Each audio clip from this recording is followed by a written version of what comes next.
as long as you're not unable and do good work, it's fine. It's good. You're gonna be. It's all good.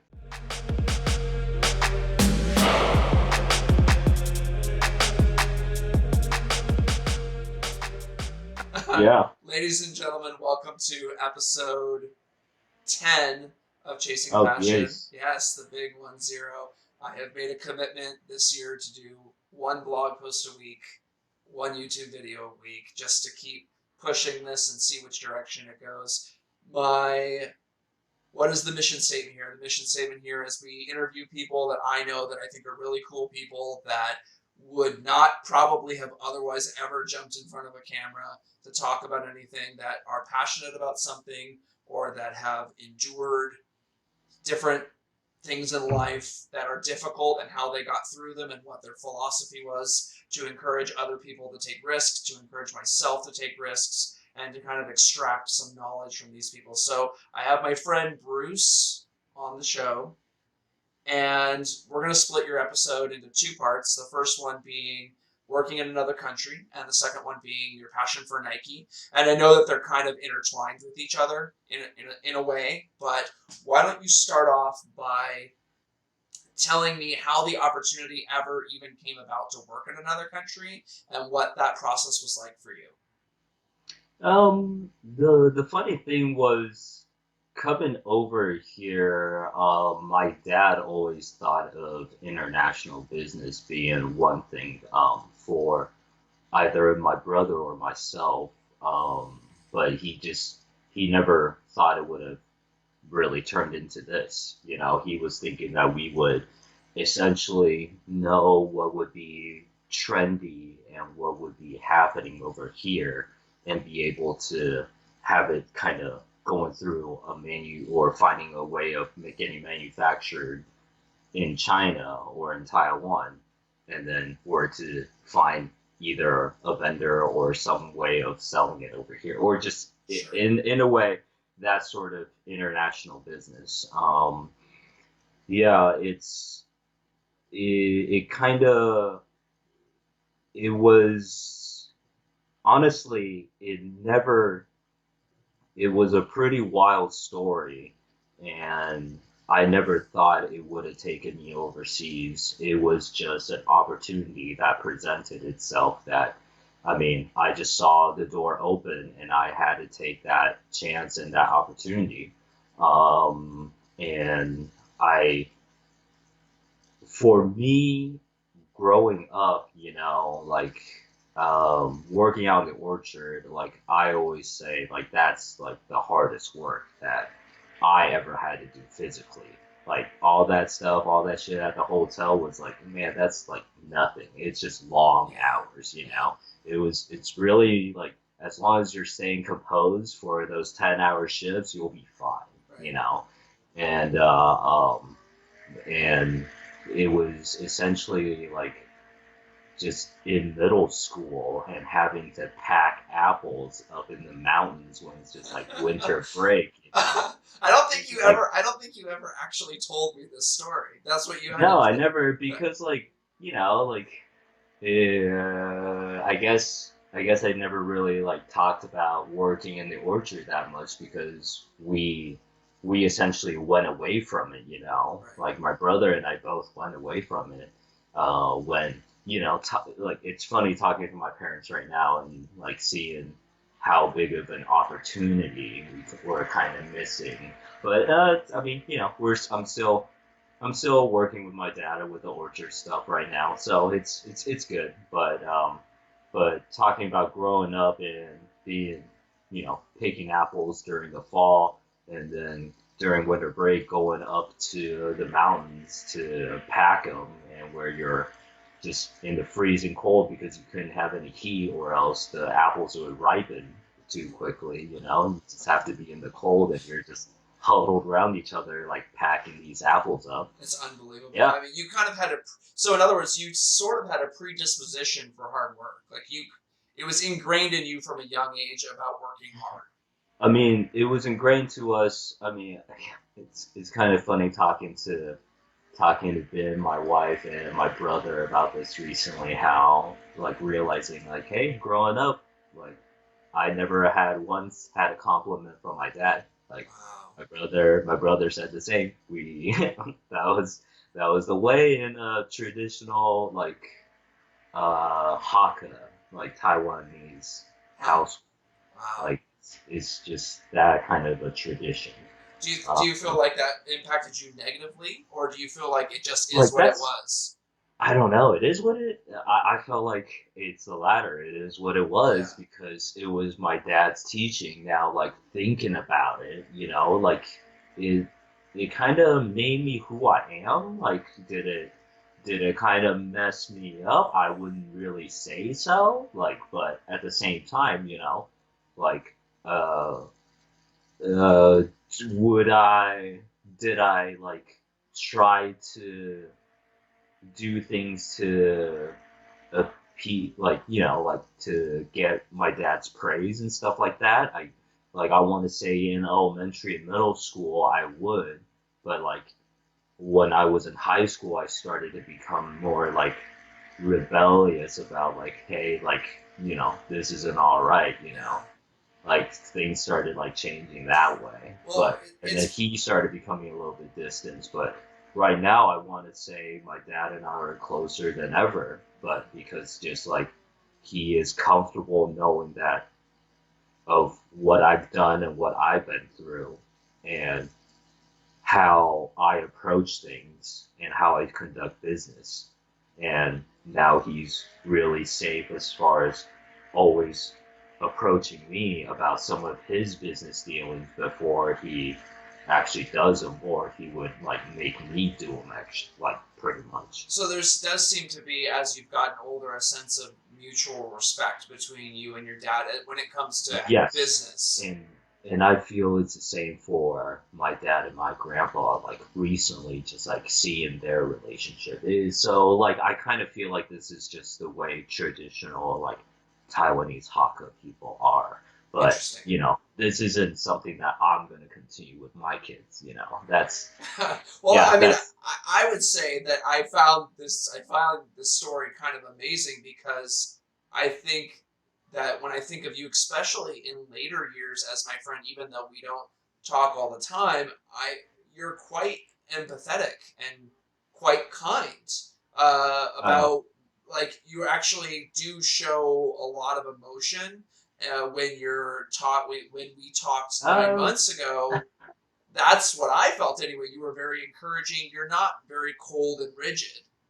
yeah. Well, I mean, I guess that's where where my mom comes in on all that side, and but my mom would say as far as being February and being a Pisces, I just like am more of a, I guess, more sensitive in a way if you're Yeah. looking at from it from that way. But um, I guess it is true You were you here. you were able to extract sort of the best Yeah, parts of both your parents. yeah. It's kind of interesting to look at it from that because it was really really interesting as the youngest of all of my cousins growing up in a pretty like a male dominant tradition. Yeah. Um, and for me to say something and automatically just like hear that, hey, that is some stupid ass shit that you just said.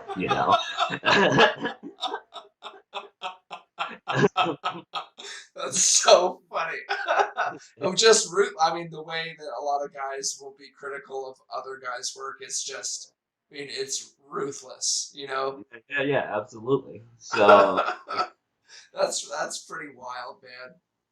yeah, so thinking about it and how kind of broke out and like kind of did my own thing like when my it was essentially, yeah, in high school when my brother went off to college and I was by myself um at my house, well, just in Hood River, like that part that I started just like um kind of like started working, making my own money, like Yeah. getting a hotel, like rest my first time getting a restaurant work, and then just starting having that experience and yeah, making good money, and then starting just to be I don't know, just be more independent in a way. But It makes sense to me. So give me the details. I think I vaguely remember the story, but how did the actual connection between you and this company that you went to work for?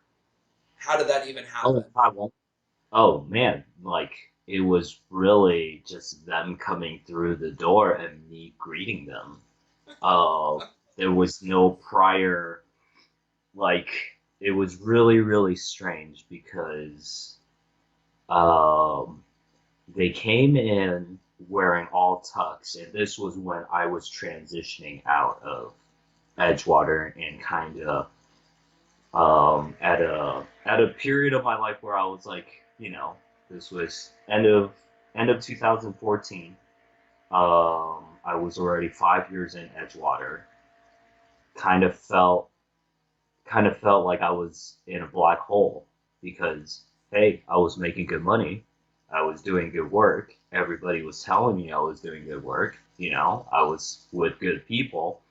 I was making good friends. So there was really it was really interesting, and it really made my mom really sad when I told her that I was leaving, like that I wanted to leave.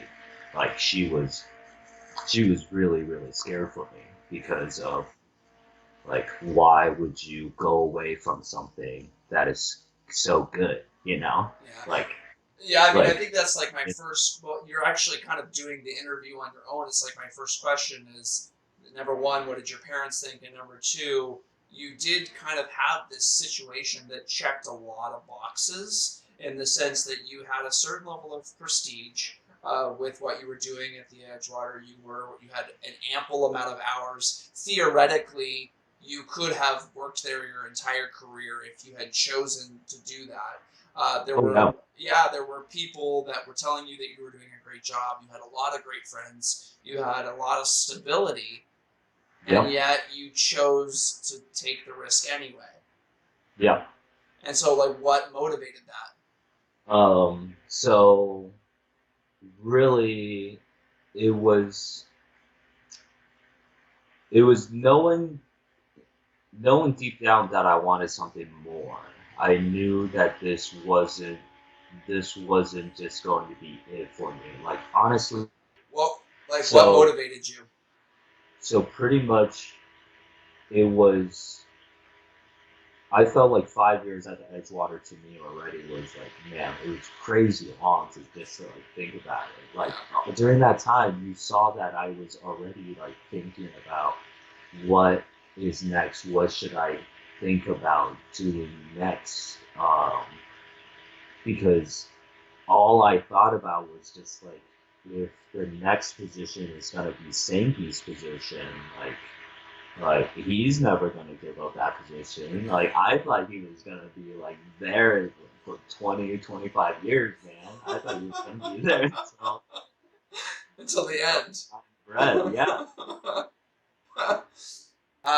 So you just really didn't see a future for yourself there.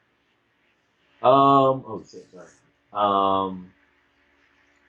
It wasn't that I didn't see a future. I was actually going after several things. I felt like I could have been a wedding coordinator, be like selling, like getting into marketing for the group. I just felt like I could offer more than what I was doing. Sure.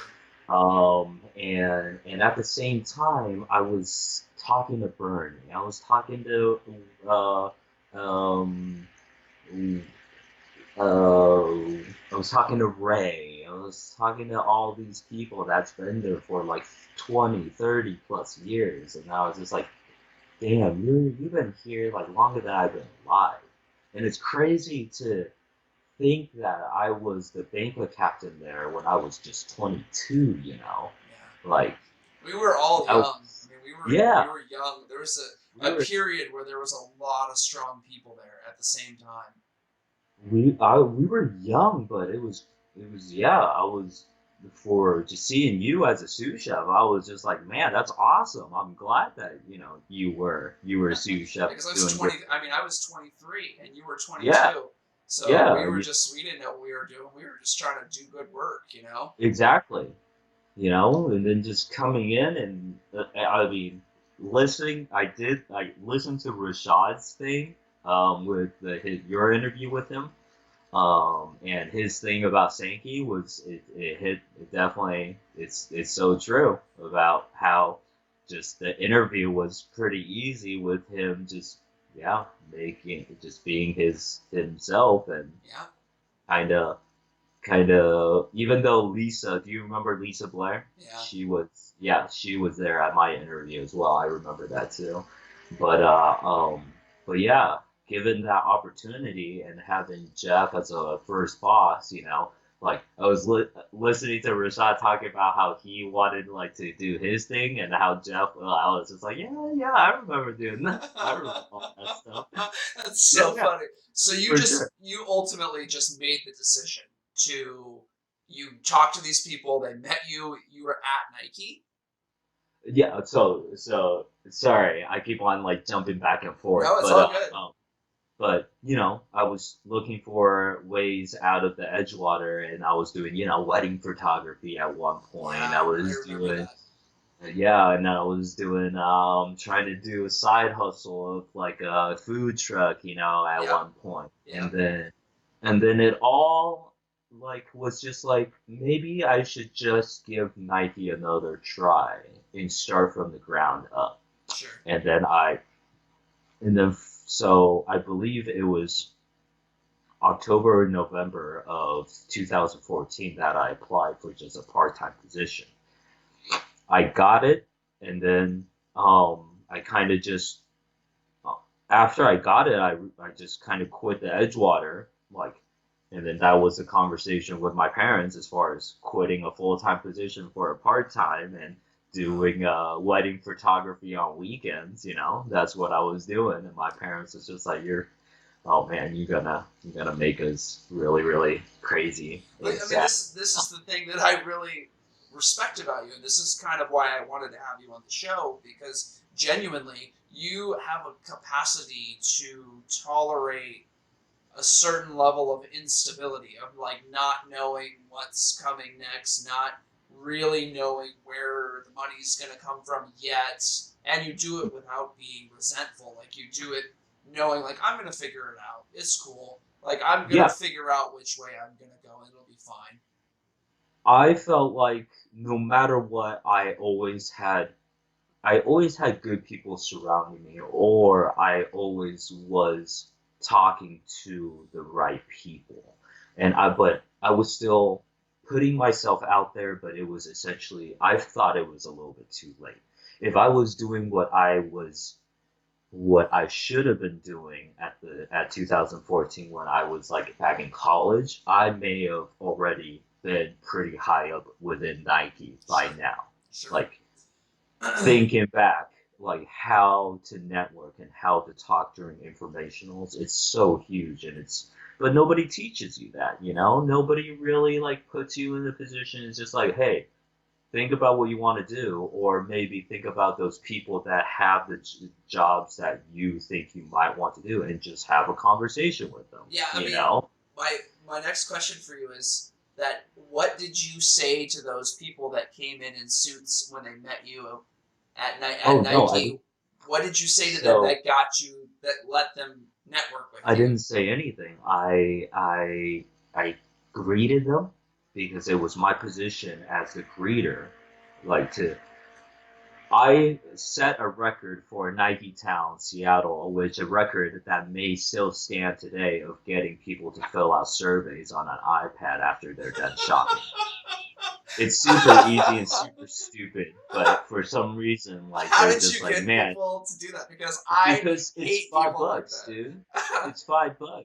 It's just like if you just fill out the survey, you get $5 for your next time you shop. And people are just like, all right, it's free money, and then you seem friendly, so it's just like, sure, because I'm just like, hey, you want $5, and You're then like, just unbelievable. You have a natural level of charm to be able to sell things that I am I envious guess of. so. So I think the record was like 42 or something in a day that I got, and then I don't know, something like that. But either way, after that, I was always just stationed in the front. Whether you came in or you left, I greeted you or I said goodbye to you, Right.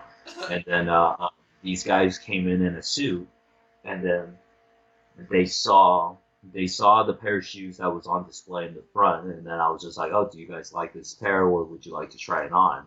This is the new, I believe it was still a pair of Nike Frees that would just got released, and then told them about the upper, the Flyman, and told them about the bottom, and then one of the older looking gentlemen who turns out to be the president points at me and said, "Hey, we need somebody like this guy in Chinese." And then I pretty much said, "What do you mean by that in Chinese?" Just like Wow. I speak, and then he was just like, "Oh, you speak Chinese? Awesome! Like this is my card. We're from Taiwan." It's just like, "Oh, well, I'm Taiwanese." It's just such a crazy story And every then, time I hear it. I mean, yeah, it is what is it called? Serendipity. Yeah, I mean, Yeah, it's crazy, but it's not because I think what you've been getting at is like things like this happen all the time, where you network and you meet somebody and you say, "Oh, I have this in yeah. common with you," and then And it's let's like whether or not if you're able to put yourself in that position to ask for more, or if you just let it be something in your back pocket, stuff like that is just the connections in life, man. It's crazy. It can take you really really far if yeah, that's pretty. it just I mean, it is really wild. I still love hearing this story every single time. So you worked in Taiwan? yeah. So after that conversation, they told me that they deal with Nike, but they dealt with them in apparel side. And honestly, I never. This took me into a whole dive into understanding, like, hey, everything, all the stuff that's being made is definitely made from Asia, and this is like Nike does not make anything really. They Right, just slap. It's all about that swoosh. That swoosh is what makes the money. right, Everything else really is being made overseas, and the technology and understanding the manufacturing part, it's all over there. So it was really during um, an informational interview that I had with a footwear developer down here at Nike campus that really took me down this path, the right path that I felt, because she told me that there was essentially she thought I would have been great as a footwear developer and as a materials developer. She thought that my personality and my drive and what I wanted to do is right there. It's perfect for it. And she said, in order for me to do it or get into this position, she sees three routes for me. And this was when I was still at Nike Town, Seattle. She said I could transfer down to Nike Town, Portland, and try to connect my way into headquarters, and then kind of just slowly grind my way through, which will probably take 4 or 5 years. I could go back to school in industrial design, or in the Oregon graduate program to understand supply chain and understand footwear manufacturing. That may have gotten me there too, 4 or 5 years. Or I can try again my job to go overseas to understand like how these things are being put together and get a job at a factory. I actually went with the first route, which was to transfer down to Portland and try and get to campus because Ben was down here in Portland. She had a stable job. We were just talking about, hey, you should just come down here. live together and, slowly just try and find a way into Nike. That was the initial plan. And then, this company came in, and then they just said we work with Nike, but we work with the biggest outdoor apparel companies out there, such as North Face, Patagonia, Arc'teryx, yeah, all of these brands, and you should really look into us. And then that's where they handed me their business cards, and then they said, if you are interested, we would love to have you. And I went back home that day, and I remember Googling and YouTubing and doing all this research, taking a picture of the business card and sending it to my parents, and then asking them, "Do you think this is legit?" And then my dad did some research, and he was just like, "Yeah, this guy's stuff is pretty well known in Taipei. We should consider going and check him out." And it just so happened we were also going back to Taiwan 2 weeks later to go to a cousin's wedding. Oh, So my whole family, when we landed, we just went straight to Singtex, which was that textile company. My whole family did. wow. My brother and my mom and my dad. We went there as a family. I still have a picture where with the president and all of them like coming down and like greeting us, and then yeah, and then right after that introduction, um we went down to our hometown, which is in the middle of the island. We took a train down, and during that ride, receiving a phone call and saying, "Would you like to move to Taiwan and work with us for a year? You will be spending 6 months in sales in our headquartered office in Taipei, and you will be spending 6 months in our factory in Taoyuan Wow. in our dyeing facility." And they said that pay will be extremely rough because you're gonna get Taiwan pay, but we will make sure that hey, it will still be enough for a living, and it will still be enough for you to have sufficient meals Okay. So they at least throughout. they prepared you. At least they prepared you for that. I mean, I think Yep. I would say, well, let's take a side road here and backtrack and talk about what is it that you love about Nike in the first place? Like, where did that originate for I you? can't. Well, really, I can't really say it's Nike. It has to be like sneakers for me because honestly, the first two shoes that I got that I fell in love with sneakers weren't Nike. They were, Interesting. they were, they were actually,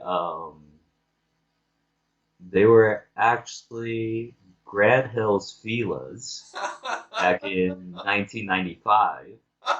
Um, and then another pair that was Adidas Crazy Eights, and that was what Kobe wore his first year, I believe. Um, and those two pairs, I got those two pairs on the same day because they were having a special discount. I forgot whether it was in Fred Meyer's or something like that. Right. And then like it was discounted to like $20 if you bought two of them. And then like I was just like, we have to get like Right. I begged my mom and dad to get them, and like, and then there was just something about player a player connected to a pair of shoes that you felt like gave you their abilities, to So like when you wear them. do you think Uh, that your do you think that your love of my question, which you were kind of answering before I interrupted you, was do you think that your love of sneakers is synonymous with your love of basketball? That those two things go hand in hand, or do you think you love sneakers with regardless of basketball? I want to say to me they come in hand in hand.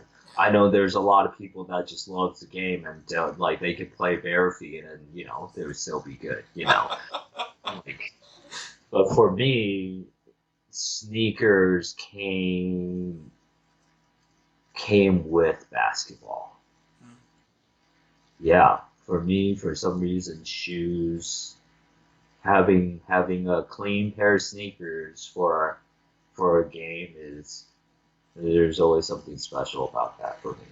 But but yeah, I don't know how it turned into this sneaker craze that you kind of see behind you. Like this isn't even like I was gonna this is say only I don't one.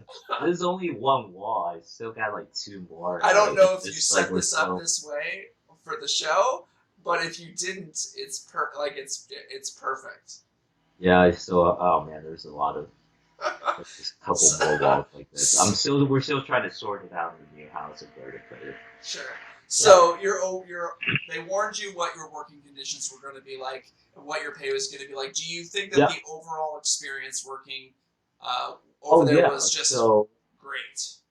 yeah, because the conversation right as soon as I hung up was I'm going to have to take it. There's just too many doors will open for me from this experience that what I felt like it doesn't matter whether or not if it's shitty pay because it was only going to be a year Right. and things will happen. Good things will happen. But man, like interesting things happen. Well, uh, when joining this company because, well, one was they already had an American helping them that they didn't tell me, and this guy was an old angry scarecrow. Well, I mean, dude, this guy had it out for me, but I understand why because it's like, you know, he's been doing it for the past 9 years, and really, Saintex hired me to really try to get him out, but they didn't tell me about it. You know, they didn't. You were interestingly enough thrown into this situation that you didn't know all the Yeah, variables, which kind of goes yeah, hand in hand. It's already difficult enough going to a new company in for sure. America where you Like, know everybody and you know there's gonna be some inter office politics, but this is you were in Taiwan and you did it adds another layer of complexity yeah, onto exactly. all the politics because you're in a place where you're already not making very much money. You don't really know what's going to be happening, and you got to contend with these kinds of anomalies that come up. And if something goes really badly, you're like, "What do I do?" Like I'm Yeah. here. I'm here no matter what. You know. So, so what happened was the first conversation that I had with him in Taiwan he like I pretty much like told him, hey, can we just have like a half an hour conversation? I would love to, you know, because we're gonna be working together. I would love to get to know you and find like what's the best way that right now that I'm in Taiwan that I can assist and learn from you. Yeah. And then he stops me and then he was just like, you know, right now, if you want to help me, just stay in Taiwan. Don't come back to the U.S. That's what he like right off the bat. That's what he said to me, and I was just like, huh, Wow. that's definitely not my plans. So then having this conversation with my director and the president, and then they're just like, yeah, yeah, don't worry about that. Don't listen to him. We already got plans for you. Don't worry. I was just like, what? It's just like this is getting kind of weird. Yeah. Yeah. So it doesn't it really didn't matter to gosh it that was already towards half a year into my internship pretty much, Sure. you know, and I was just grinding really every day like there it working over there it was a good experience. It was a great experience, even though yeah, I mean I was getting paid around like $900 a month, you know, Wow. like but Well, but what I liked the most interesting about your philosophy was that every decision that you've made has been about you've made the decision, even if it put you in a worse financial place, because you knew that it was going to open networking doors for you, that it was going to open up, like, if I do this thing and I suffer through it for a little while, then all these other opportunities are going to become available to you. So you ended up Yep. coming back to the States eventually. Eventually, after seeing what I mean, I just couldn't handle. I I couldn't handle another summer in Taiwan. Really, like it Yeah. was just way too hot, and it's too crazy, man. Like the winter time, perfect. Was walking out in a t-shirt, no problem. They're looking at me like I'm a Yeah. crazy person, but it's like I want to say 80% of the time it is great. Like, but man, it gets super hot in Taiwan, and you go from super humid heat and then going into a building where there's just blowing AC, and then man, you just have like headaches all day, really. Yeah. But but the conditions, gosh, work life. Like when we really bitch about work life balance, man, like it's on another level in Taiwan. Like I can Taiwan, I can imagine. Taiwan, your work and the people around your work, they're your family and they're your life.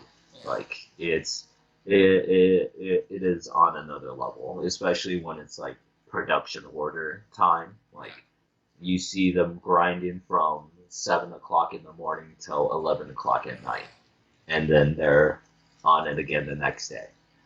And then I'm just like, I was trying to make the best impression. So first guy in and last guy out. You know, I kept that mentality for 2 weeks, man, and I couldn't do like. That's legitimately funny. Well, it's kind of It's kind of humbling because you're like, dude, I Yeah, can't keep this pace up. yeah. You're just like, for me, I wasn't really doing anything. You know, I was watching YouTubes about textiles, and I was trying to learn as much about textiles as I can, Right. like on my own, Right. like with notebooks that they provided to me. Right. You know, and then they gave me like samples. Like I have a free grab into the library, and then so I just started doing my self learning, and then they gave me like a class, like a these are the people that you're going to be talking to and learning from at these dates, Right. and you're just going to sit next to them and you're just going to talk to them. So they gave me those opportunities with the people that had 20, 30 years in that industry and in that That's a process. great They're knowledge masters, experience. you know. Yeah. And that's where language, comes into play, like if I didn't know Chinese, they definitely wouldn't give me the time of day either. That's like another crazy thing to know. It's like, yeah, I'm very fortunate that my parents also was just like, you're gonna be speaking Chinese at home, and doing Chinese homework. Wow. At least I'm able to communicate and understand, Right. so that they were able to teach me and tell me exactly how a polyester thread is extruded and how we weave them, and how we build the t-shirts and the materials that we use for apparel and footwear today. It Wow. is extremely similar, but machinery is what, it's the process. Right. Yeah, and understanding the process and all of that stuff, that it's really beneficial to be at the factory and seeing those Well, you things. have firsthand experience, I would say. So Yeah. you ended up coming back to the States and you got hooked up with Nike again. Coming back to the States, I was representing Singtex for a little while, going all over the place to with this this US guy for the first bit, and then he essentially quit.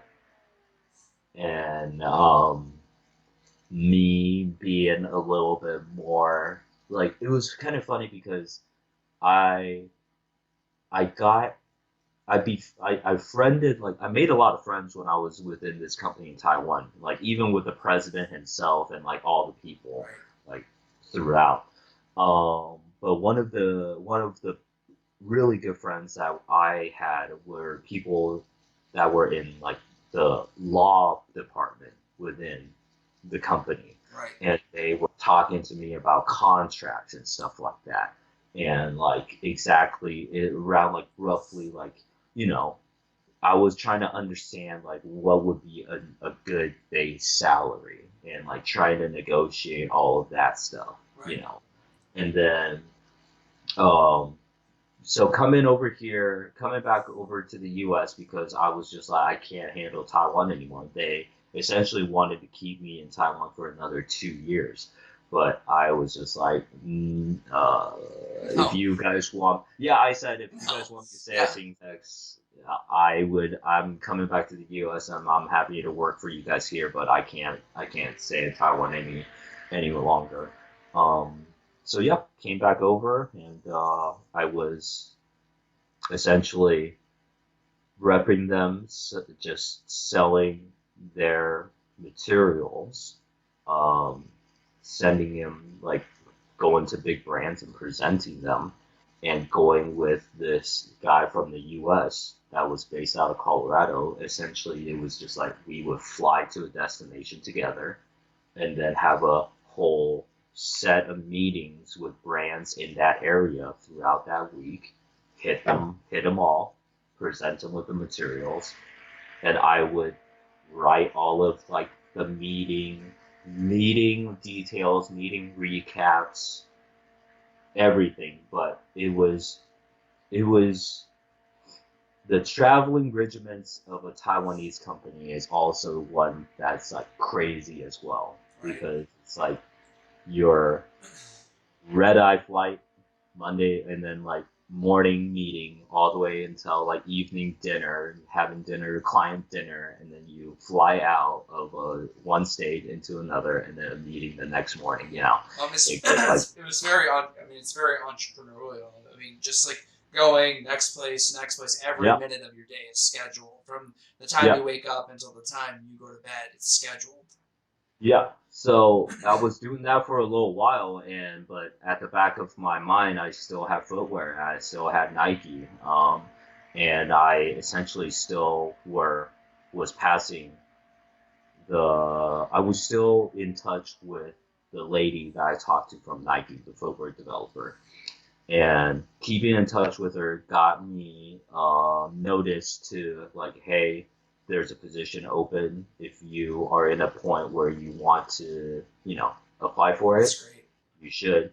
And I did, and was able to get hooked up for a contract position at Nike.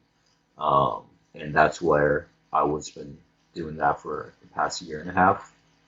Do you Before I was surprisingly let go. did you enjoy your time doing Yeah, that? yeah, I had a great time. Like it was really funny to think about my time at Nike and just like the corporate environment, and like I felt like like it's really weird for to I always want to try to find balance in what I wanted to do. Seeing text to me was just like I was by myself way too much. I wanted to be like more communal. I wanted to be like more of a teamwork situation. Sure. So like and then moving to Nike was great because I was with like the cleated team or the Nike SB team and I would get to know the people that I was working with, and that a lot of it for me was building those relationships and understanding those people. And honestly, it's just like it's crazy to think like some of the people that are where they are. Some people are where they are just because they got a good mouth. Yeah. Yeah, they're They can just good say at talking. they can say the game. I mean, Yeah, socializing is it's so much of it. If you're able to go in absolutely. and communicate with a variety of different Yeah, people, you can exactly. sell yourself before you've ever actually even done the work. And this Oh is yeah. and sometimes you can do the work. Sometimes you have a good mouth Oh yeah. and you can perform, but having the And ability to you're hoping you're getting that person, but like you really don't you know. never know. What's the coolest thing that you did while you were at Nike in your last year and a half? Um, Man, there's a lot. I like to me everything was really cool because everything was really new and everything Yeah. was really like modern and the ideas, the North Star projects that they were focusing on, like the especially in cleated and performance, I was able to be in like especially in like a industry and in a sport that I really enjoy. Right.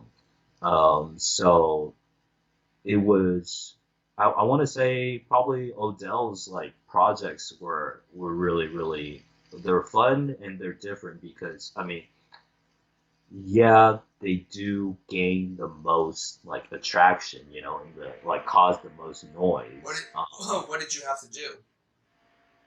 I did all like the upper materials Wow. like so all of the materials that was through pretty much for majority of his season this year was like That's so I had a cool. hand on it because I worked closely with the designer and she's a great designer and I mean she works directly with OBJ.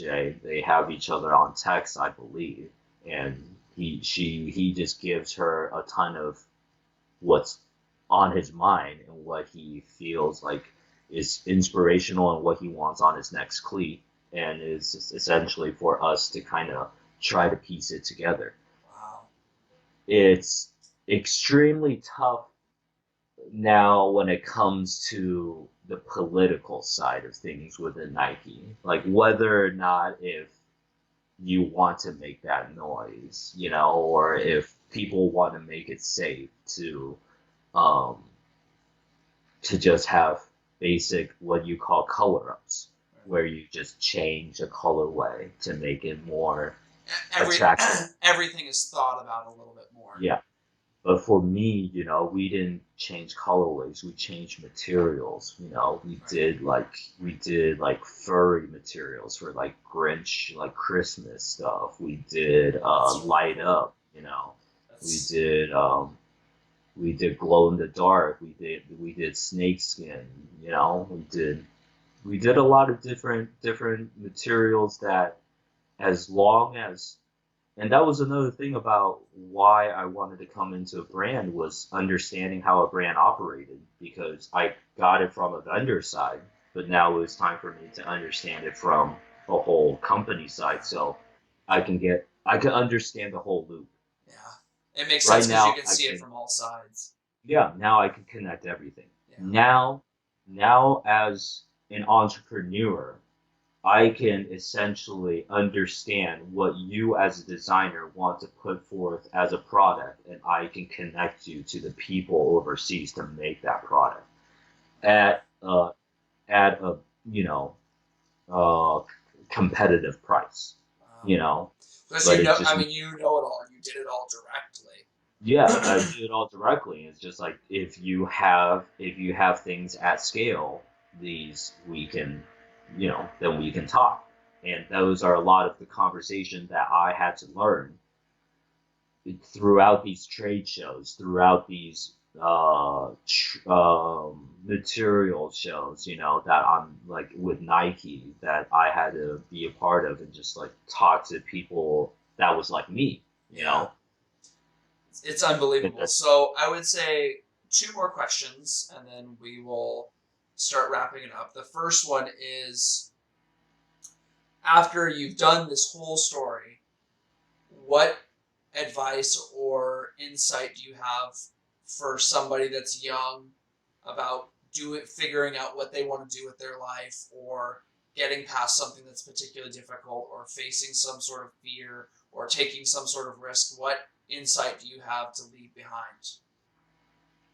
um I felt like right now, especially with technology, we're just so much more connected with everybody and everything that's out there, really. the one thing that I noticed was during my experience overseas was that some people that they don't travel more than 50 miles away from where they live, for their whole lives, Yeah. especially in these small factory towns over in Taiwan. Their life is completely different from from mine, like in their experiences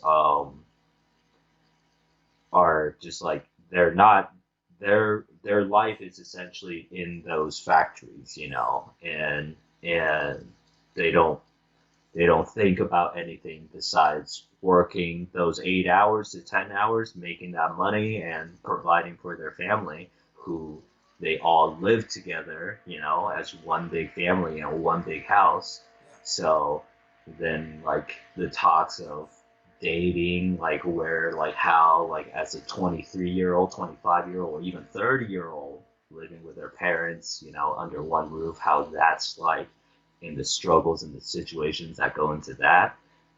And it's just like, hey, we're it's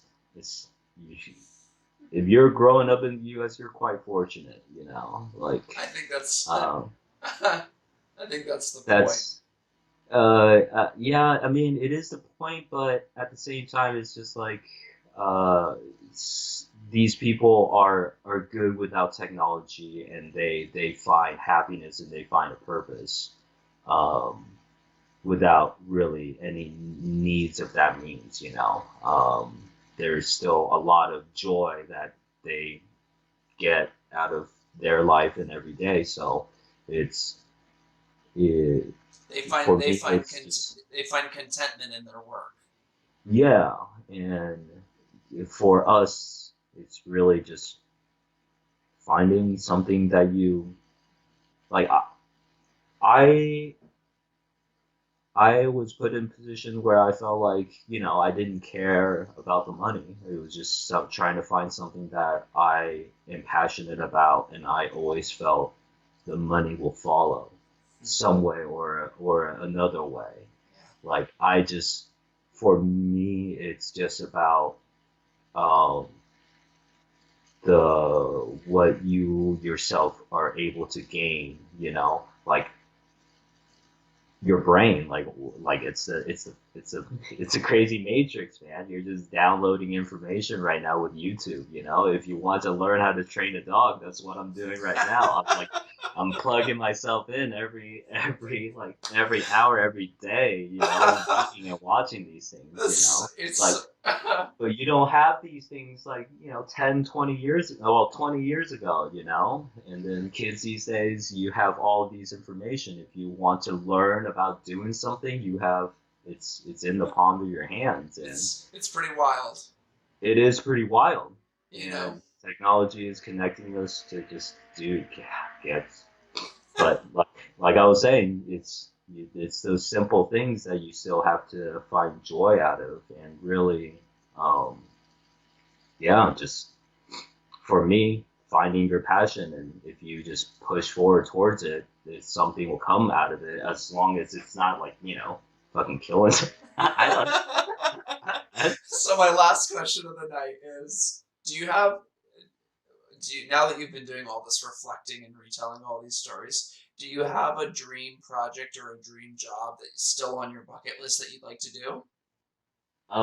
So the funny thing was just talking to or listening to a couple. I listened to a couple quick snippets of your YouTube videos, and the Miss is it Mr. Mistress? Yeah, Mistress Chief. Yeah. She's a complete stranger that I looked up on Instagram. Well, that's great. Like the fact that, you looked her up and she was still cool about doing it and chatting about her experiencing, like, her YouTube following and what she's doing with Halo. That was really, really cool story to listen to. But at the same time, my next passion and another project that I'm working on is essentially I'm trying to do a little brand myself based around video games. Um, Cool. And because I felt like that this is an industry that's kind of missing branding right now. If you talk about e-games right now, everything that's being marketed, you're looking at equipment, you're looking at Yeah. keyboards, you're looking at mouse, you're looking at like headphones and stuff like that. You're not There's not a specific clothing brand that is I that is agree with you. dedicated to e-gamers. I agree with you. I think that it's an under tapped market right now. Yeah, because if you, There's still only a few esports teams that people really know. There's still only yeah. a few, like you said, companies of keyboards and equipment that people really know. And if you're able to get in and have something quality with all the skills that you have, I mean, you would do really well. So that's where I was talking about like my idea of like a grassroots of what I want to get to. Well, this is my conversation that I'm gonna bring to Asia with me. My next trip is to try and find out what it looks like to do a soft launch of this brand. And what I really want is essentially people like Mr. Sheaf, um, where she is broadcasting her gaming and usually has a camera on them during the gameplay, Right. and for them to wear uh, the clothing that I would. So pretty much these Twitch celebrities, maybe, Sure. like, but I don't want them to be like too famous, but essentially just approaching them to where you were able to approach them on like Instagram, Right. and for them to essentially still be able to respond to you and talk about these things. Because for me it's asking them permission of, do you like this stuff, would you like some free stuff to Yeah. maybe wear for your next event, or for your next broadcasting. Well, I mean, You know. you have it totally right. So when I was doing this show, I did a show and then I made adjustments and I did a different show and I did 10 episodes and now I've done this show and I'm doing 10 episodes to kind of feel out the project and see if it has the traction that I want it to have. And I would go on Instagram and I would search for people that had. I wasn't searching for the big name people. I was searching for, like you're saying, the mid tier people, the 8,000 followers, the 10,000 followers, and saying, listen, it's all a game of leverage. The leverage is that I'm going to give you free exposure.